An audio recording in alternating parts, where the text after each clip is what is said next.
As you know, this quarter we'll be reading two detective novels by Agatha Christie, often called the Queen of Crime. Christie is a hugely popular writer, second only to Shakespeare and the Bible in overall sales, who wrote during the so called Golden Age of mystery fiction. Her earliest books were written in the 1920s, just after the end of World War I, but she continued writing for decades, ultimately producing more than 60 novels. Her most famous are those featuring the detectives Hercule Poirot, who you already met in Five Little Pigs, and Miss Marple, an elderly spinster who solved crimes by seeing everything and trusting no one. This week's critical reading assignment focuses on two articles that are trying to figure out the cause of Christie's continued popularity.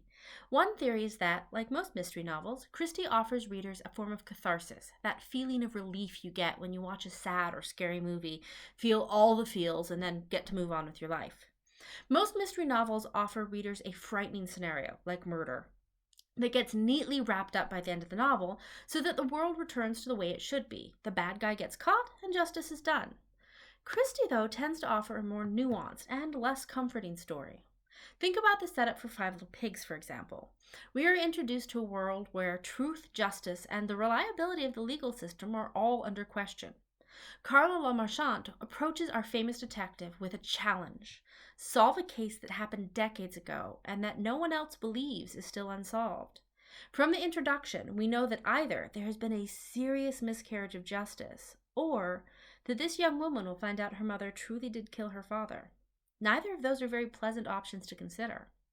Poirot, of course, takes the case and then proceeds to interview all of the major players in the original case, starting with the counsel for the defense. All mystery novels demand critical reading. The characters may be lying or misinformed, and the author is trying to give the readers clues, but not too quickly. You have to read closely and carefully to solve the crime. Five Little Pig demand this even more than most because essentially we're going to be told the same story by different people. It's not enough to just fact check, although you should do that. You also have to consider the source of the information. Why would lawyers, prosecutors, and police officers lie? Maybe they wouldn't. But could their biases, preconceived ideas, fears, and desires shape the way they see the case and those in it?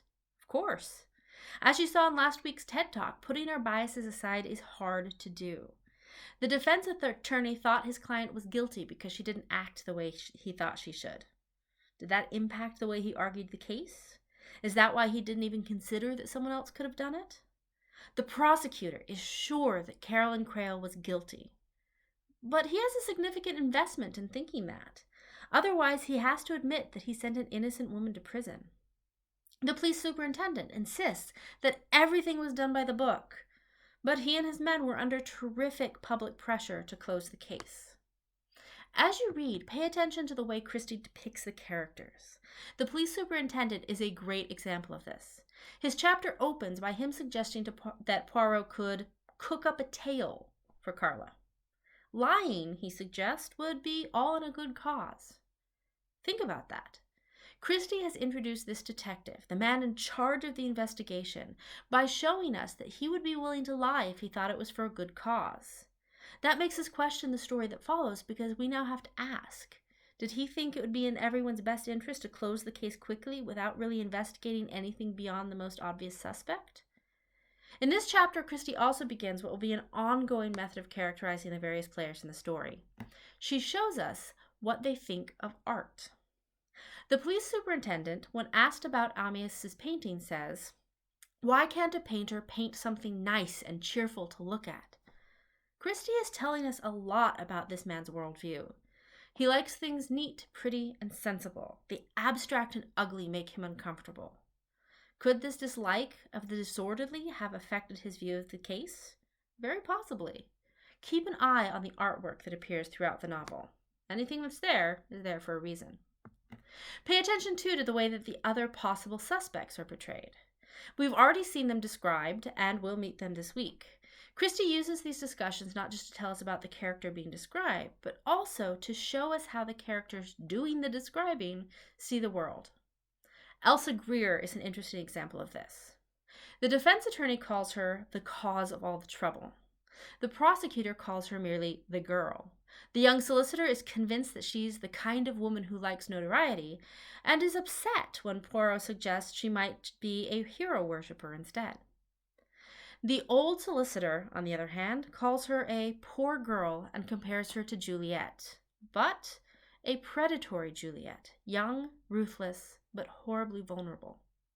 Superintendent Hale, meanwhile, declares, "Oh, you know what women are, have to get at each other's throats." This is a complicated picture of a young woman, certainly, but it also reveals a tremendous amount about the others. Consider what it says about a man who dismisses Elsa, who blames her, or who pities her. As you read this week, continue your careful reading and ask yourself, how do the characters that we're now meeting compare to the descriptions that we read before? Who can we trust? Who might be lying to us? And who might be lying to themselves?